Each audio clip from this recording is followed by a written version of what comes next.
श्री स्वामी समर्थ अनंत कोटी ब्रह्मांड नायक राजाधिराज योगीराज परब्रह्म श्री स्वामी समर्थ महाराजांना कोटी कोटी प्रणाम।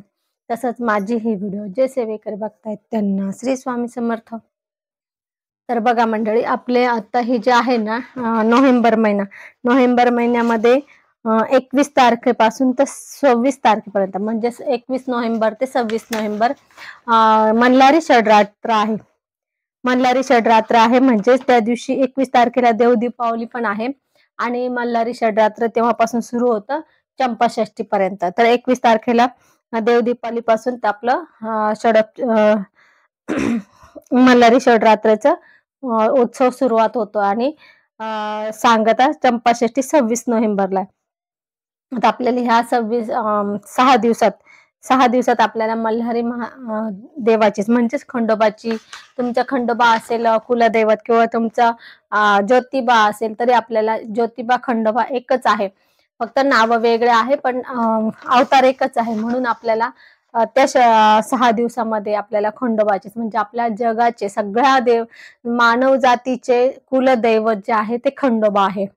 आपण जे म्हणतो ना माझा ज्योतिबा आहे, माझा काय तसं विरोबा आहे, असं तसं सगळ्यांचं खंडोबा कुलदैवत आहे आणि ज्योतिबा हा खंडोबाचाच अवतार आहे। त्याच्यामुळे असं काही नाही का माझा वेगळा आहे, कोणाचाच वेगळा नाही, मानव जातीचा म्हटलं तरी चालेल, पूर्ण मानव जातीचे कुलदैवत हे आहे खंडोबा। आता खंडोबा म्हटल्यावर आपल्याला सर्वांना माहिती की आपण बऱ्याच व्हिडिओमध्ये माझं हे वाक्य ऐकलेलं असेल की आपले मोठे मोठे संकट आहे ना आपले कुलदैवत म्हणजेच आपले वडील। कुलदेवी म्हणजे आपली आई, कुलदैवत म्हणजे आपले वडील असतात आणि आपले मोठे मोठे संकट हे आपले कुलदैवतच निवारण करत असतात। म्हणून आपल्याला तर ह्या षडरात्रामध्ये आपल्याला जास्तीत जास्त आपल्या कुलदेवाची, आपल्या वडिलांची सेवा करायची आहे। आता ती सेवा काय काय करायची ते सगळं आपण सविस्तर ह्या व्हिडिओत माहिती घेणारच आहे। परंतु एक मला सांगायचं आहे, मी थोडा व्हिडिओ लवकर याच्यासाठी टाकते की आपल्याला जर ग्रंथ हवा असेल ना, आता हे आपल्याला वाचन करायचं आहे, हा ग्रंथ जर आपल्याला हवा असेल ना तर आपल्याला मागवता येईल। म्हणून मी हा व्हिडिओ थोडा लवकर बनवते आहे आणि लवकर टाकणार आहे युट्यूबला, म्हणजे तुम्हाला ते ग्रंथासाठी कॉन्टॅक्ट करता येईल आणि तुम्हाला वेळेच्या आधी म्हणजे आपल्या 21 तारखेच्या अगोदर ग्रंथ आपल्याला मिळून जाईल, म्हणजे आपल्याला त्या दिवसापासून सुरुवात करता येईल। म्हणून आपण हा व्हिडिओ थोडा लवकर बनवला आहे आणि लवकर टाकणार आहे। तर असो, आता आपल्याला हे सांगायचंय की बघा 21 तारखेपासून आपल्याला मल्हारी षडरात्र सुरू होते। तर ह्या मल्हारी षडरात्रामध्ये आपल्याला सगळ्यांना पण म्हणजे प्रत्येक घरात ही सेवा झाली पाहिजे, आपल्याला मल्हारी सप्तशतीचे पाठ झाले पाहिजे। काही काही ठिकाणी आपले जसे नवरात्रात घट बसवतात, जसे देवीचे घट बसवतात, देवीला घटी बसवतात, मातीचा घट, त्यानंतर ते म्हणजे मातीचा कलश, त्यानंतर ते खाली धान्य पेरणं, हे सगळे जे काय आपण नवरात्रात करत असतो काही ठिकाणी तसं पण करतात। तर आपली इच्छा असते तसे, आपलं कंपल्शन नाहीये, पण वाचन हे कंपल्सरी आहे। प्रत्येक घरामध्ये हे मल्हारी सप्तशतीचे पाठ हे झालेच पाहिजे, कारण की आपल्याला कडनं वर्षभर होत नाही। तसं बघितलं तर वर्षभर आपल्याला म्हटलं ना तर आपल्या कुलदेवीची आणि कुलदेवाची सेवा ही आपल्या प्रत्येक घरामध्ये झाली पाहिजे। कुलदेवी कुलदेवाची जर त्या घरामध्ये सेवा झाली, त्या घराला कुठलाही पितृदोष, वास्तुदोष, नजर दोष, कुठला दोष राहत नाही, कारण की आपल्या आई वडिलांचा आशीर्वाद आपल्या पाठीशी असतो। आणि तुम्हाला सगळ्यांना माहिती आहे आई वडिलांच्या आशीर्वादापुढे आपल्याला सगळं शुक्र शून्य आहे। आपल्या एक गुरुचा आशीर्वाद आणि आई वडिलांचा आशीर्वाद हे आपल्याला दोन महत्वाचे आहे। म्हणून आपण आपल्या आई वडिलांची म्हणजेच आपल्या कुलदेवी आणि कुलदेवाची सेवा आपल्या घरामध्ये कुठं असं मी म्हणत नाही प्रत्येकाने केली पाहिजे, म्हणजे केली तर चांगलंच आहे, असं म्हणत नाही म्हणजे प्रत्येकाने केली पाहिजे। परंतु आता आपल्या घरात सगळ्यांना ती सेवा करायला वेळ भेटतो ना भेटत, परंतु घरातल्या एका तरी व्यक्तीने कुलदेवी कुलदेवाची सेवा करायला पाहिजे। तर घरातल्या कोणत्याही एका व्यक्तीने जरी केले ना तर पुऱ्या परिवाराचं संरक्षण ते करत असतात। म्हणजे बघा, त्यांना काही खूप अशी आशा नाही, परंतु केलं तर खूप उत्तम आहे, परंतु नाहीच जमत असेल तर आपल्या घरात 3, 4, 5 जे काही मेंबर असेल तर त्यापैकी कोणीतरी एकाने तरी आपल्या घरामध्ये वाक्याचं वाचन झालं पाहिजे। मल्हारी सप्तशतीचे 2 अध्याय रोज आणि दुर्गा सप्तशतीचे 2 अध्याय, आणि नाहीच जमलं तुम्हाला 2 अध्याय वाचायला तर रविवारी आपल्याला सर्वांना सुट्टी असते, मग दर रविवारी एक पाठ करायचा। त्यालाही पाठ करायला काही वेळ लागत नाही, 1 तास सुद्धा लागत नाही। म्हणजे मग आपण साधारण 1 तास आपण रविवारी सुट्टी असते तर आपण 1 तास काढून आपण ती सेवा करायची.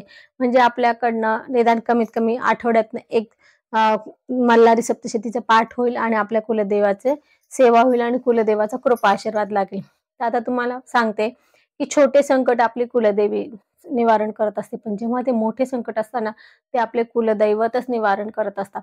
म्हणून आपल्याला कुलदेवाची सेवा ही कंपल्सरी प्रत्येकाच्या घरात झाली पाहिजे.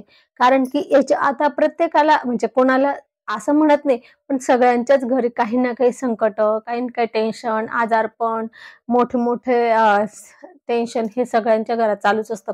एवढंच कोणी सांगतं, कोणी सांगत नाही. पण ज्याच्या त्याच्या घरात ज्याच्या त्याला माहिती. मग आता हे तुम्ही लोकांना सांगत बसायचं किंवा त्याच्यातून दुसरं काही सोल्युशन काढायचं.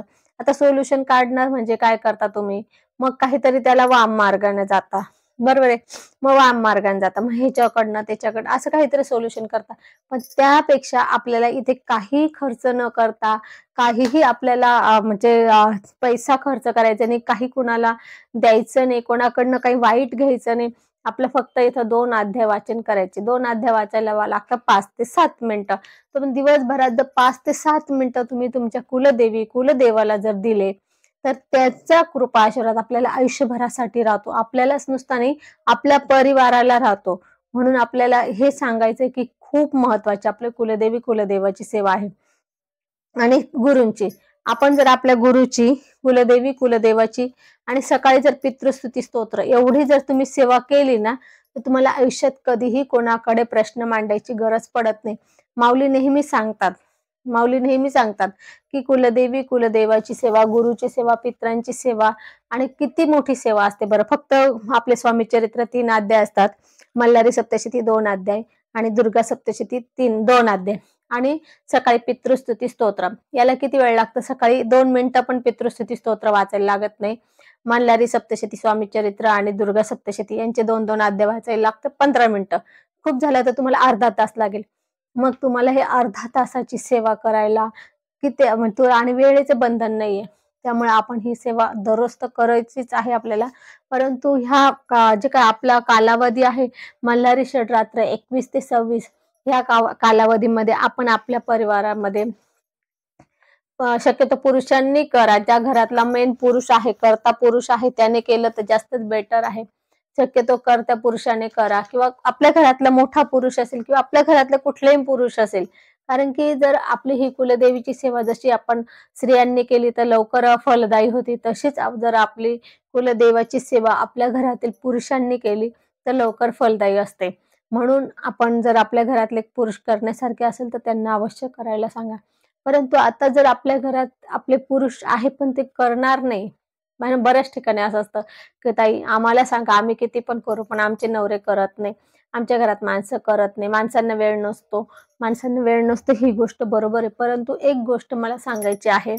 माणसांना वेळ नसतो परंतु जर तुम्ही म्हणजे एवढा दिवसभर काय करता? पैशाच्याच मागे लागता ना, पैसेच कमवण्यासाठी जाता ना तुम्ही.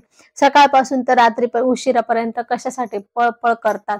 पैशासाठी पळपळ करतात. तुम्ही पैशासाठी पळपळ करताय, पण त्या पैशाला यश येण्यासाठी, तो पैसा सन्मार्गाला लागण्यासाठी, त्या पैशात भर पडण्यासाठी, ते पैसा आपल्या कामी येण्यासाठी, चांगल्या कामासाठी किंवा त्याची काहीतरी आपली बचत होण्यासाठी, ह्या सगळ्या गोष्टीसाठी आपल्याला आपली पुण्याई लागत असते आणि आपली सेवा पण लागत असते. मग तुम्ही एवढे दिवसभर त्यामागे धावताय, पुरुषांना म्हणते मी, तर त्यातले तुम्ही 5 मिनिटं तुम्ही जर ह्या सेवेला द्यायलाच पाहिजे. तर तुम्ही जर 5 मिनिटं दिले तर म्हणजे ते सुद्धा तुमचे जो तुम्हाला दिवसभर धावपळ करण्याचे हे सुद्धा तुम्हाला खूप प्रमाणात कमी होईल. म्हणजे तुम्ही अनुभव घ्या. अनुभव घ्या मग सांगते. म्हणजे मी तुम्हाला सांगते पण तुम्ही त्याचा करून बघा, अनुभव घ्या. खूप छान असं आपल्या कुलदेवाचा कृपा आशीर्वाद असला सगळ्या गोष्टी कुलदेवी आणि आपल्या गुरुचा जर आशीर्वाद असेल, पितरांचा जर आशीर्वाद असेल तर आपल्या सगळ्या गोष्टी सुखसोयी आणि मग ज्यांच्या घरात, ज्यांच्या परिवाराला म्हणजे ज्यांच्या परिवारामध्ये ह्या गोष्टी, ह्या सेवा होत असतात तर त्यांच्या घरामध्ये सगळ्या गोष्टी म्हणजे सुख, शांत सगळं असतं आणि मग याला स्वर्ग म्हणायला लागतं. कारण की स्वर्ग, नरक हा विषय मोठा आहे तसं मी तुम्हाला त्याची नंतरही करेन. तर पण ज्या घरात ह्या सगळ्या सेवा होतात त्या घरात कुठलाही प्रश्न राहत नाही आणि म्हणूनच माऊली नेहमी सांगत असतात, की आपण हे सेवा करायला मागे सरायचं नाही, अवश्य करायचा. रोज 2 अध्याय वाचा, नसेल जमत तर आठवड्यातून दर रविवारी 1 अध्याय मल्हारी सप्तशतीचा वाचा. झालं आता हे रोजचं. परंतु आता आपला विषय थोडा वेगळा होता, वेगळा नव्हता म्हणजे आपला विषय सप्ताहाचा होता, तो षडरात्रचा होता. परंतु मी अगोदरचं पण थोडं सांगितलं, तर असो. तर तुम्हाला थोडीशी म्हणजे नाही जमलं तेव्हा किंवा अगोदर पण आपल्याला करता येतं का, नाही तर असं वाटेल तुम्हाला फक्त ते सप्ताहातच करता येतं, इतर दिवशी नाही करता येत, किंवा त्या षडरात्र म्हणतात त्याला, षडरात्रातच करता येतं. तर असं काही नाही. आपल्याला कुलदेवाची सेवा, कुलदेवाचा आशीर्वाद आपल्याला कायमस्वरूपी हवा असतो. तर आपल्याला 21 ते 26 मध्ये आपण आपल्या कुलदेवाची सेवा म्हणून मल्हारी सप्तशती, जे बघा हे मल्हारी सप्तशती आहे, ह्या मल्हारी सप्तशतीच्या आपल्याला रोज एक पाठ करायचा आहे. घरातल्या कर्त्या पुरुषाने शक्यतो करा. पुन्हा मी सांगते, घरातल्या कर्ता पुरुष नाही, सॉरी, कर्ता पुरुषच असं म्हणता नाही येणार. घरातल्या ज्याही पुरुषाला जमेल त्यांनी करा. शक्यतो पुरुषाने केलेलं जास्त बेटर. एक पाठ रोज तरी करा, म्हणजे आपले साधारण 7 पाठ होतील. एवढं आपण सेवा, एवढी तरी सेवा आपली झाली पाहिजे साधारण ह्या षडरात्रमध्ये. तर आता बघा तसे आपले किती, 1 2 3 4 5 6 दिवस आहे, षडरात्रीचे 6 दिवस आहे. मग कुठल्या तरी एका दिवशी आपल्याला 2 पाठ केले तर आपले 7 पाठ होतात. म्हणजे आपण तसं काहीतरी नियोजन करा, म्हणजे आपले 7 पाठ ते मल्हारी षडरात्रामध्ये होतील. मग आपण आता बघा, शुक्रवार 21 तारखेला शुक्रवार आहे.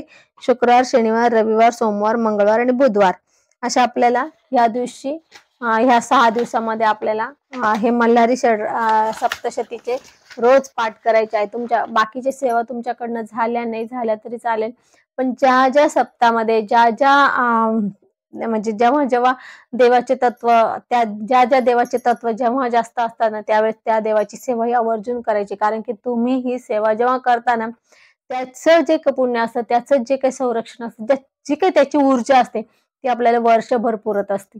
म्हणून मी नेहमी सांगत असते, जेव्हा सप्ताह असतो, नवरात्र असते, त्यावेळेला आपल्याला जास्तीत जास्त ती सेवा करायची असते, ती जी ऊर्जा जास्त असते.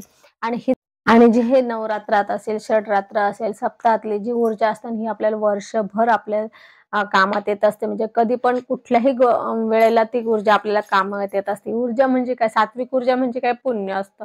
आणि हे पुण्य आपल्याला कधी कामात येतं बघा. आपण म्हणतो ना, बाई आज मी बाल वाचले, आज माझं पुण्यच मला कामा आलं, आज माझं काय झालं असतं, आज मला काय झालं असतं, आज माझं असं झालं असतं, पण माझं पुण्यच कामा आलं. जेव्हा आपल्याला काय असं होतं तेव्हा आपल्याला आठवतं की नाही, मग माझी ती सेवा, माझी सेवाच इथं कामा आली, माझे स्वामी इथं उभे राहिले, माझी कुलदेवी, माझं कुलदैवत उभे राहिले. तर हे आपल्याला तेव्हा कळतं जेव्हा आपल्याला काही संकट येतं. पण त्याच्यासाठी आपल्याला सेवा करायला लागते.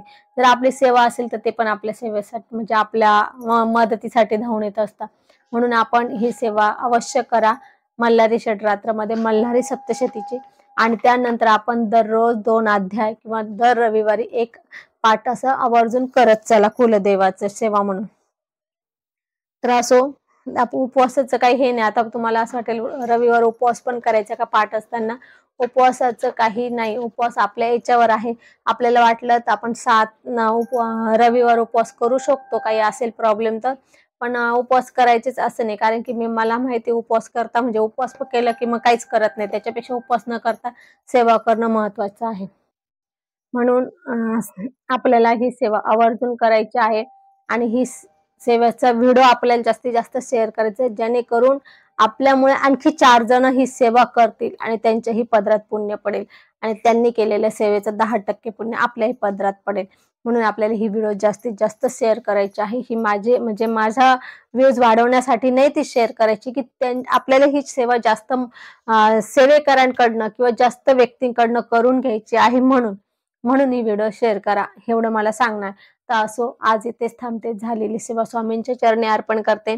आजच्या व्हिडिओमध्ये आपल्याला हे कळालं असेल कुलदेवाची सेवेचं किती महत्व आहे आणि ते करणं किती गरजेचं आहे आणि ते कधी कसे कामात येतं हे आपल्याला आजच्या व्हिडिओत कळालं असेल. त्यानंतर मल्हारी षडरात्रामध्ये आपल्याला काय सेवा करायची ते पण कळालं असेल. आता हे पाठ कसे वाचायचे आहे हे याचा पुढचा व्हिडिओ बनवते आणि आज इथेच थांबते. असो, श्री स्वामी समर्थ.